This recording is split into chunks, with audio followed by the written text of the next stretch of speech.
Okay, we're back in North Idaho here. It's a typical North Idaho day. Not a day to be outside. You still got snow coming in on top of the mountains.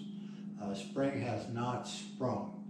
We want to get into the subject of longboarding and how you should approach it and what I think about it from my perspective. My perspective is a lot older perspective coming from knowledge of falling.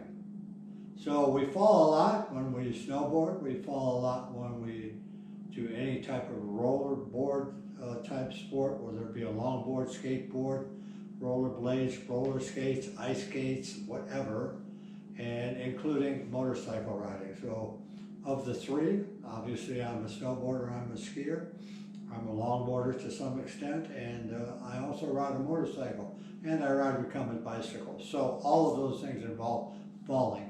From my perspective, which is a perspective of somebody going on the age of 78, falling is a major concern as we get older. It's not so much when we're younger.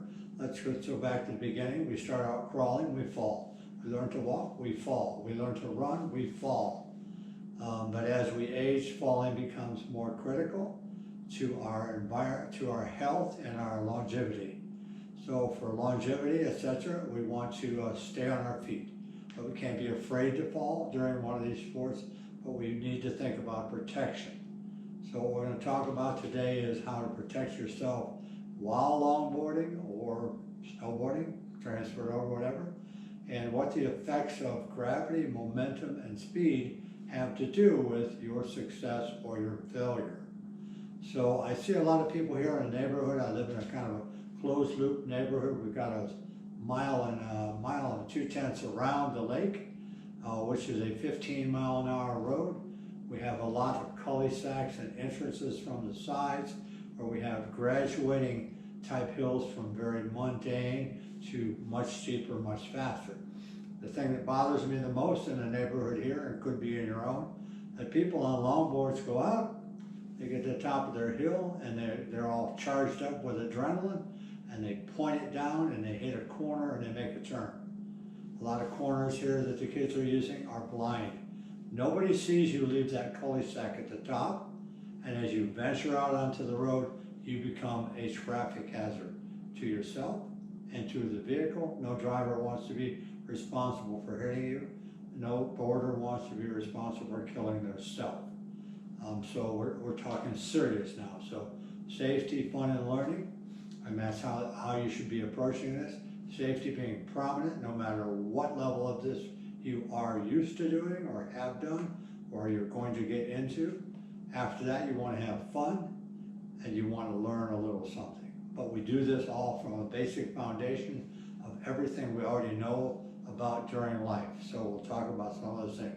Because I made the mistake last week of taking this very longboard out to the Coeur d'Alene Park, launching myself along the bicycle trail, doing pretty good, running over the cracks, didn't mind that so much, but the trail went from wide to narrow like a regular sidewalk.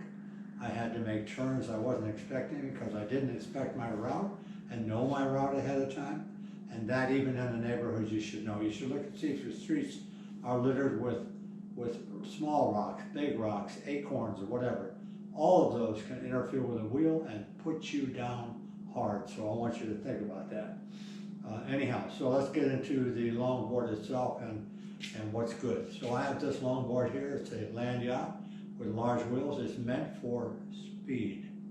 Speed tells me that it's enjoyable, but like on a snowboard, the only way I control speed is through turn shape. It comes across the hill, slows down on a little uphill move, I come back around, comes around, slows down on an uphill move, and then come around.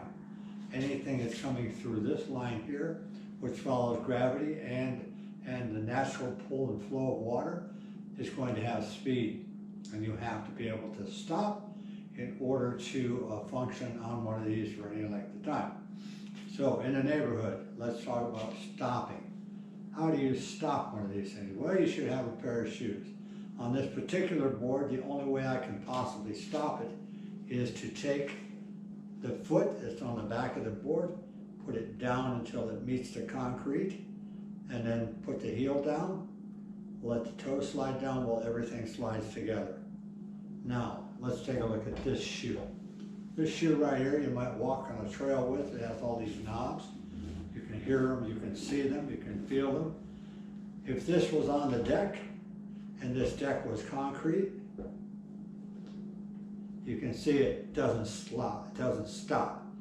So that means that you will stop, the board will continue, and you will pitch yourself forward. So I wouldn't recommend anybody wearing trail shoes on a longboard or a skateboard to be out there working it out. Second shoe. This is a cane tennis shoe type shoe. It's got a nice bottom on it. This is kind of more indicative of what boarding shoes are like now. They have these small knobs on them. They're pretty flat, pretty straight. You don't really see them protruding out like it did on a trail shoe, but they're there. They're there. So there's the friction device. Let's put it back on the concrete. And you notice again, I don't move, but the board moves with me. So this shoe would not be indicative and very actually helpful in a sliding type motion for braking. So, and I used this shoe the other day, but I shouldn't have, and I didn't wear a helmet, and that's on the table too.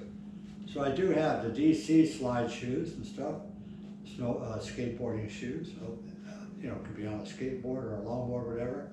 Very nice built, solid heel, solid sidewalls, good toe and everything on it. You can look at it. It also has some surface area here that's kind of articulated, but very little noise, meaning friction is a little bit more usable there. So I'll put it down on this as a hypothetical concrete, and I can slide it around. And that's on top of grip tape. None of the other two shoes will do it.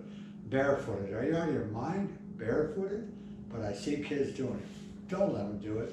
Think about it. If you're not home and they do it, talk to them a little bit about it, because your skin only comes off one or two times before it's down to the bone, and that's not good. So we don't want to take the skin off. That's why people on motorcycles and a lot of the luge sports and things that are on the street and stuff were almost full leathers. It's better to slide on leather than to slide on skin. Okay, so we're on the board. The back foot comes off the board. It's set down against the side of the board, and the two slide together. You can see that this shoe, it slides with the board. I would put it down heel first, and then eventually put down the toe. If I put down the toe first and it grabs, again, I'm going to get pitched. So the idea is that you let this thing board and let the two slide together until you get a stop. Now, another way you can stop a longboard, but not this one, would be if you had a longboard which was more straight across here and didn't have this reverse camber in here, you could step back on this part back here, and to do this on this board, I would have to be all the way back on this end to be able to push down and create leverage. Take 3, 4, 5, 2, 1, we're back on, okay. This is the third attempt at getting the last part of this video out.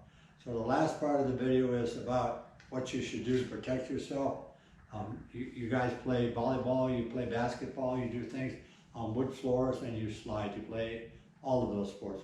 Get some elbow pads on those elbows. Get some knee pads on those knees. They don't cost that much in a sports store.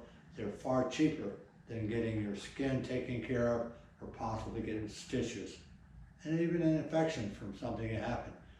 We all think as a young person, well, it's cool, we'll repair ourselves, our body will function, whatever, but you just never know. So protect yourself. A couple of dollars here and there saves a lot of money in the long run. For me, I went all the way. I'm going to have a knee pad and stuff because I know that I'm going to fall. I want this to take the hit, not me. So it's padded on both sides. It's got a pad along the inside. It's got the shell on the outside. Elbow pads exactly the same way. And stuff, and this Kevlar thing. The last thing that's most important is the helmet. Put one on your head. Put one on your head, so use your head. Don't go along with the gang and say it's cool, I'm in a pair of shorts, I'm barefooted, and all that, because I know what I'm doing. you think you know what you're doing, but it only takes one thing during that ride down to interfere with what your plan was, and then things go awry. They're called accidents. We all have them. We learn from our accidents, and I've learned enough times hitting concrete that it doesn't forgive. It has no forgiveness. So it's better to be protected, particularly up here, because this is the control center for the rest of your life. And let's have a good one, let's have a safe one, let's have a fun one. Let's do this together, but let's do it the right way. I hate watching these videos on people getting out there, and you watch them on TV and stuff, and the skate parks, and there's no helmet on their head and everything. You know what? They paid the price. And I do know people who paid the ultimate price, not wearing a helmet. So please don't be one of those, because I'm going to miss you. Your family's going to miss you. Your friends are going to miss you. And it's just not worth it. So we're out on that. Stay with us. Hit the like button, subscribe button. Tell other people about it. And let's build a good, safe foundation for fun. We're out.